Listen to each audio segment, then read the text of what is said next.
कि जो जनता है उसे फ़िल्मों का बड़ा शौक है। तो चाहे कोलकाता हो, हैदराबाद हो, मद्रास, तमिलनाडु हो या मुंबई हो या दिल्ली हो, ये हम जो अलग-अलग भाषाओं की जो फ़िल्में देख कर के बड़ा आनंद लेते हैं, वही ज़माना अब मीडिया की तरफ यानी कि न्यूज़ चैनल, सोप ओपेरा जैसे सास बहू और अब सोशल मीडिया पे इस तरीके का जो हम रोज़ देख रहे हैं, ये हमारे लिए एंटरटेनमेंट बन गया है, जबकि हकीकत में कहीं किसी की ज़िंदगी का सबक है। कि यदि कोई आरोपी है और उसको सज़ा अगर पब्लिक या पुलिस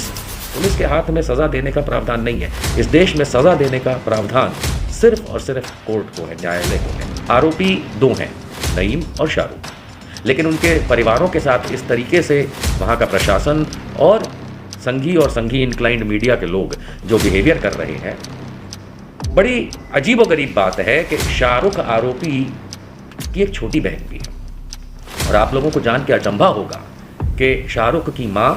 उसका भाई और उसकी छोटी बहन, उन्हें वो जगह छोड़ के जाना पड़ा, दुमका छोड़ के जाना पड़ा।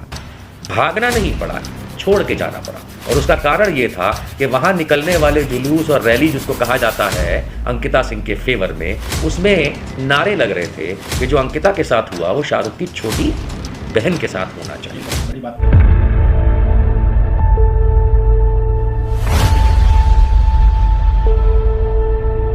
साथियों हमारे साथ इस वक्त मौजूद है निशांत वर्मा जी, जिन्हें आप लगातार डिबेट शो में, जो मुख्यधारा के मीडिया के डिबेट शो होते हैं उसमें देखते होंगे। ये राजनीतिक विश्लेषक के तौर पे जाने जाते हैं और ये लीगल एडवाइज़र भी हैं और कई सारे इनके गुण हैं जो आप इनसे वाकिफ़ होंगे। लेकिन आज हम जो बात करने वाले हैं इनसे, हम बात करने वाले हैं अंकिता और शाहरुख का जो मामला दुमका में पेश आया, जिसके बाद पूरे देश में इसको लेकर के राजनीति की गई और कहीं ना कहीं जो मीडिया ट्रायल हुआ उसके बाद शाहरुख को दोषी बना दिया गया। लेकिन अभी जो खबर आ रही है उसमें ये पता चल रहा है कि निशांत वर्मा जी जो हैं वो शाहरुख की तरफ से उनका केस लड़ने वाले हैं। अभी तक ये कंफर्म नहीं हुआ कि लड़ेंगे या नहीं लड़ेंगे, वो हम पूछ लेंगे, लेकिन वो लड़ने वाले हैं उनका केस।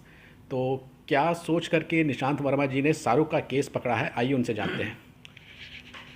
सबसे पहले धन्यवाद बोलता भारत और भारत। देखिए, ये कोई पहला मौका नहीं है कि जब मैंने कोई ऐसा केस हाथ में लेने की तवज्जो, कोशिश और मेहनत करने की ठानी है जहाँ पे अन्याय होता हुआ मुझे शुरुआत से दिख रहा हो। इससे पहले भी मैंने कई मामले सुप्रीम कोर्ट तक में लड़े हैं, जैसे कि 3 तलाक का जो बिल आया था उसको 1.5 वर्ष तक मैं लड़ता रहा और बहुत सारे केसेस हैं।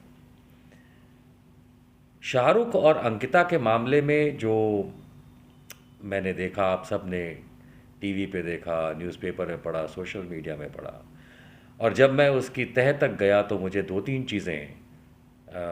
सही नहीं लगी। सबसे पहली चीज़ तो ये सही नहीं लगी कि अगर कोई शक के दायरे में है, और क्योंकि मैं लीगल एक्टिविज़म 25-30 सालों से करता आया हूँ, अर्थात मैं हाई कोर्ट, सुप्रीम कोर्ट में लड़ता आया हूँ लोगों के लिए, अपने लिए, तो मुझे ये चीज़ सही नहीं लगी कि अगर कोई आरोपी है तो आप उसको गुनहगार मान लेंगे। देखिए, मीडिया ट्रायल की आपने बात करी, सोशल मीडिया में लोगों के मंतव्य जो छपते और दिखते हैं वो अपनी जगह हैं, कानून अपनी जगह है। मुख्यतः यदि कोई आरोपी है तो फिर उसके बाद जांच एजेंसी अपना काम करे, सरकार, प्रशासन और फिर फाइनली पब्लिक प्रोसिक्यूटर साबित करें कि ये आरोपी जो है ये गुनहगार है। और जब कोर्ट उसको मान्यता अपने जजमेंट और ऑर्डर के थ्रू देती है कि हाँ, फलां व्यक्ति जो आरोपी था वो गुनहगार है, तब ही उसे गुनहगार की संज्ञा दी जा सकती है। हमारा सवाल ये है कि आपको कब लगा और क्या ऐसा लगा कि इस केस में कि आप इसमें मतलब दिलचस्पी लिए और आप इस केस को लड़ने के लिए मतलब पूरी तरीके से तैयार हो गए? ऐसा क्या इस केस को लेकर के जो स्टेटमेंट आया सुनने के बाद क्या लगा आपको? देखिए, जैसा आप लोग जानते हैं, मैं एक राजनीतिक विश्लेषक तो हूँ ही। झारखंड पे सरकार को लेके वैसे भी नज़र मेरी बनी हुई थी, और उस दरमियान जब अंकिता और शाहरुख का प्रकरण सामने आया और फिर उसको फ़ौरन, एक तरीके से मेरी भाषा में कहा जाए तो रफ़ा दफ़ा करने की जो कोशिश थी, उस पर्टिकुलर मोड़ ने मुझे अपील किया, अट्रैक्ट किया कि यहाँ कुछ तो गलत है। और जब मैंने फ़ौरन उसके तह तक घुसने की कोशिश करी, जो उस समय तक की जानकारी थी, उससे तो मुझे यही समझ में आया कि एक आरोपी को पुलिस, आम जनता, मैं आम जनता मतलब राइट विंगर्स की बात कर रहा हूँ, वो लोग सब मिलकर के एकदम से उसको गुनहगार ठहरा दिए। बस यहीं आकर के मेरी दिलचस्पी बढ़ी और मेरा मन किया कि इसकी तह तक जाऊं। धीरे धीरे आगे बढ़ते मुझे ये समझ में आया कि इसमें अंकिता की जो बातें मैंने सुनी और जो पेपर वर्क, जो भी कुछ मार्केट में पब्लिकली अवेलेबल था, उसको मैंने पढ़ा और फिर उसके बाद शाहरुख की पूरी अंडरस्टैंडिंग जो मैंने ली, मैं समझ गया कि यहाँ पे ये रफ़ा दफ़ा करने का मामला है, हिंदू मुसलमान करने का मामला है, राजनीति को भड़काने का मामला है। और मैं जानता था कि दुमका में शायद कोई भी राजनीति देखने को ना मिले जितनी आप लोगों को सोशल मीडिया और टीवी मीडिया में देखने को मिलती है, और हकीकत यही निकल रही है धीरे धीरे। लेकिन जो जनता है या फिर मीडिया का बहुत बड़ा तबका या राजनीतिक पार्टियों का तबका ये कहता हुआ नज़र आ रहा है कि अंकिता ने खुद बयान दिया है जब उनकी डेथ होने से पहले, जो उनका लास्ट वीडियो वायरल हुआ था, जहाँ पर वो बयान देते हुए नज़र आई हैं कि शाहरुख ही दोषी है, वो मतलब वो शाहरुख ने ही उसे जलाया है। इसके बाद जनता और आप कह सकते हैं राइट विंगर या उनके समर्थन में जो लोग खड़े हुए हैं, उनका ये कहना है कि इस केस में आखिर आप लोग क्यों इतना इंटरेस्ट ले रहे हैं जब लड़की ने अपना बयान दे दिया है। तो आपके सवाल के दो भाग हैं। मेरी नज़र में पहला भाग है कि हमने सब ने मरहूम स्वर्गीय अंकिता कुमारी राजपूत, अंकिता सिंह राजपूत, जो भी नाम है उनका, उसको लेकर के कई सारे वीडियो हम लोगों ने सोशल मीडिया में देखे। और जब मैं कहता हूँ कई सारे वीडियो, अर्थात कई लोगों द्वारा, यूट्यूब चैनल्स द्वारा या मेन स्ट्रीम मीडिया या राइट विंगर्स या पहचान इत्यादि लोगों द्वारा बनाए गए अंकिता के कई सारे वीडियो उनकी मृत्यु के पूर्व जो बने और सोशल मीडिया में वायरल हुए, उन्हें आप सब ने और मैंने भी देखा। और फाइनली जो उनका डाइंग डिक्लेरेशन कहा जाएगा, यानी कि जिसमें एग्जीक्यूटिव मजिस्ट्रेट साहब और अन्य प्रशासन के अधिकारी उनका इंटरव्यू ले रहे हैं और उनसे जानकारी अर्जित कर रहे हैं, जिसको डिक्लेरेशन कहा जाता है, वो वीडियो भी आप लोगों ने देखा। अब आप में से किस किस ने एक से अधिक वो वीडियो देखा? यदि आपने एक से अधिक वीडियो देखा तो एक आध बातों को छोड़ करके कई सारी बातों में, अंग्रेजी में शब्द होता है कॉन्ट्राडिक्शन, यानी कि वो कहीं ना कहीं टकराव है उन बातों में। उदाहरण के तौर पे, जब लड़की खुद अपने एक से अधिक वीडियो में ये कहती है कि जब आग उसको फील हुई, यानी कि पीठ में जलन उसको जब महसूस हुई, तब वो बिस्तर से उठी, उसने खिड़की खोली और फिर बाहर देखा तो फलां कपड़े पहने, फलां चीज़ हाथ में लिए शाहरुख खड़ा था। ये बात आपने देखी। लेकिन जब उसके पिताजी का वीडियो आप देखते हैं, जो कि डाइंग डिक्लेरेशन संजीव कुमार सिंह उर्फ पिता का नहीं है, लेकिन वो भी बहुत महत्वपूर्ण है क्योंकि पिता ने ही अपनी बेटी को बचाया, अस्पताल ले गए, और पिता का कहना ये है, वीडियो में है, कि जैसे ही लड़की जलना शुरू हुई वो दौड़ती हुई पिता की तरफ आई और उसको जिस किसी भी तरीके से आग बुझाई गई और फिर आगे बढ़ाया गया। इसी तरीके से अंकिता के दादाजी जब अपनी बात रखते हैं तो अंकिता के दादाजी भी ये कहते हैं, कई वीडियोस में है, कि जैसे ही लड़की जलना शुरू हुई फौरन पता चल गया और फौरन वो भागती हुई हम लोगों के पास घर में अंदर की तरफ आई जहां ये लोग थे। तो सवाल ये उठता है कि डाइंग डिक्लेरेशन कहें या अन्य वीडियो जो अंकिता के थे, जिसमें अंकिता खिड़की खोलती है, फिर बाहर झांकती है और फिर उसको, तो फिर या तो पिताजी झूठ बोल रहे हैं या दादाजी की याददाश्त में कुछ परेशानी है, और या फिर अंकिता, जब हम और आप जिसको मृत्यु शैया कह करके इस समय कह रहे हैं कि वो डाइंग हो रही थी, मुझे नहीं लगता कि अंकिता के जब ये वीडियोस लिए गए थे तब उसे 10% भी शंका थी कि वो इस दुनिया में नहीं रहेगी। मेरे हिसाब से उसे कॉन्फिडेंस था कि वो ज़्यादा जली भी नहीं है, इतना कोई बड़ा मामला भी नहीं है कि उसकी मृत्यु हो जाएगी, इसलिए वो बड़े आराम से अपनी बातें रख रही थी और कह रही थी। हाँ, उनमें डिफरेंसेस आ रहे थे। वो बात और है कि जब डाइंग डिक्लेरेशन जिसको आप कहते हैं मजिस्ट्रेट साहब के सामने दिया और आप लोगों ने देखा होगा, मैं आपको बता दूं कि उसके अंदर उस लड़की ने अपने मुंह से अपनी जन्म की तिथि दी है, बताई है, और आप लोगों ने सुनी भी है। अपने मुंह से जब कोई व्यक्ति अपना जन्म तिथि बताता हो और उसके बाद यदि उसके मार्कशीट में, जो कि स्कूली मार्कशीट है, उसके बाद उसके आधार कार्ड में और अन्य कागज़ों में यदि वही तारीख अलग अलग तारीखों की तरह बयां होती हो, तो फिर मैं नहीं मानता कि वो लड़की की बात को मैं सच ना मानूं।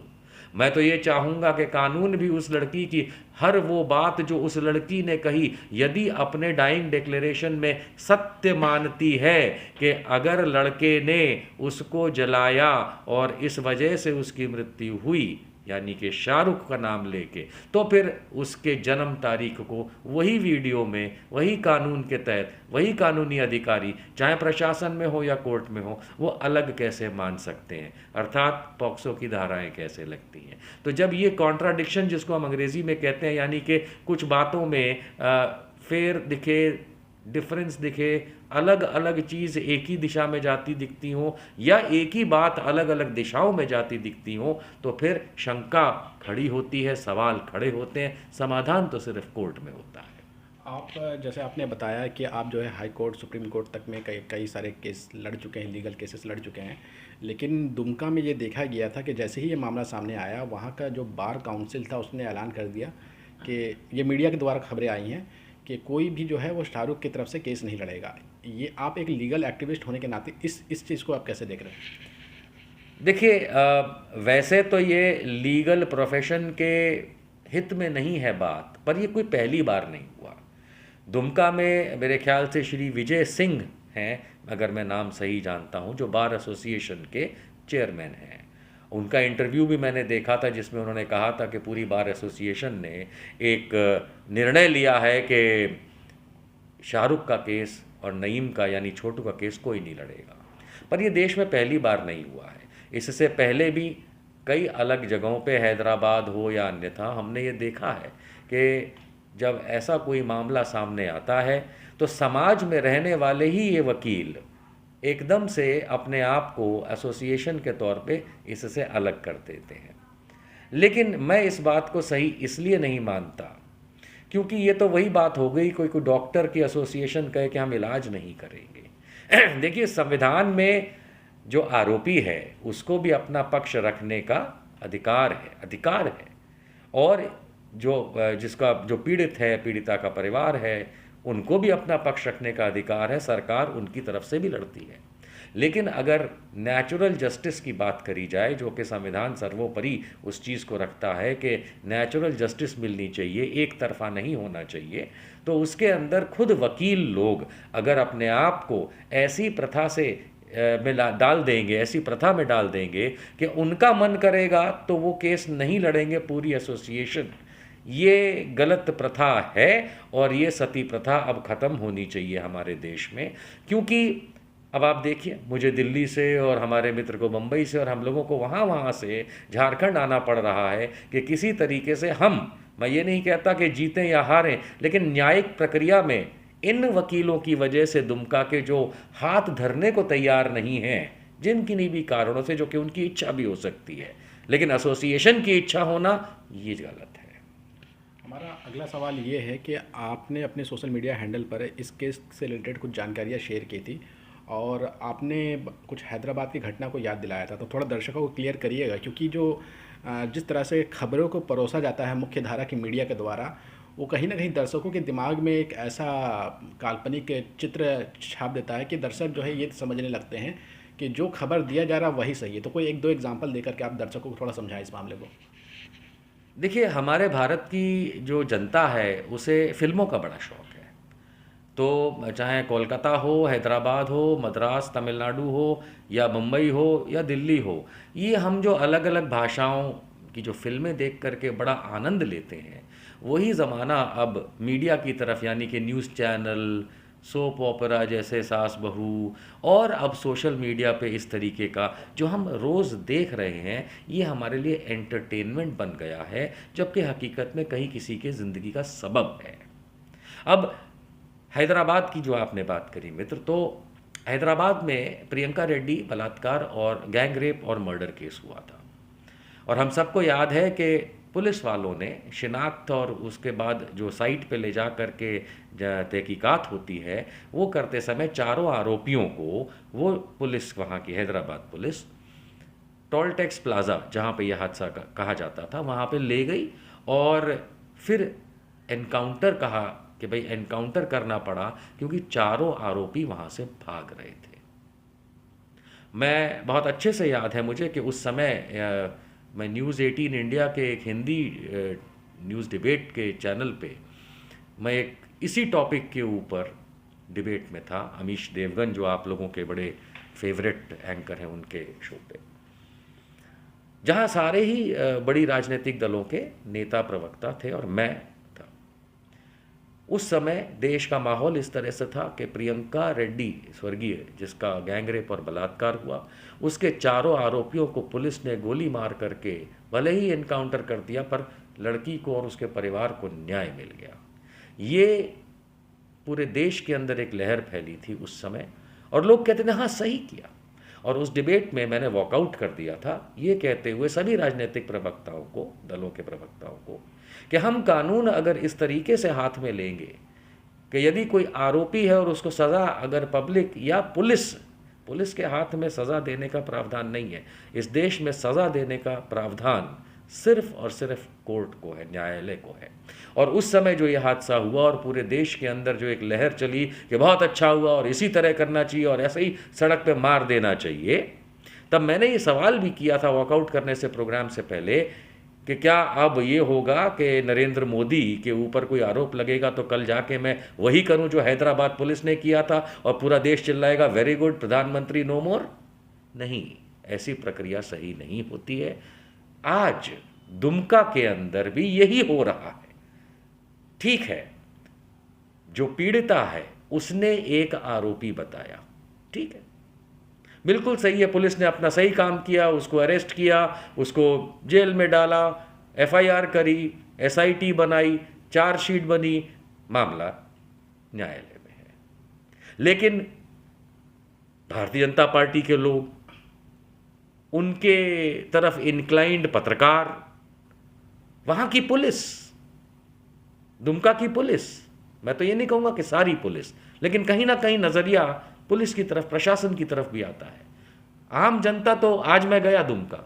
मुझे तो आम जनता में वहाँ कोई इस तरीके का माहौल मुझे नहीं दिखाई दिया कि सारे के सारे इस समय इस प्रकरण की वजह से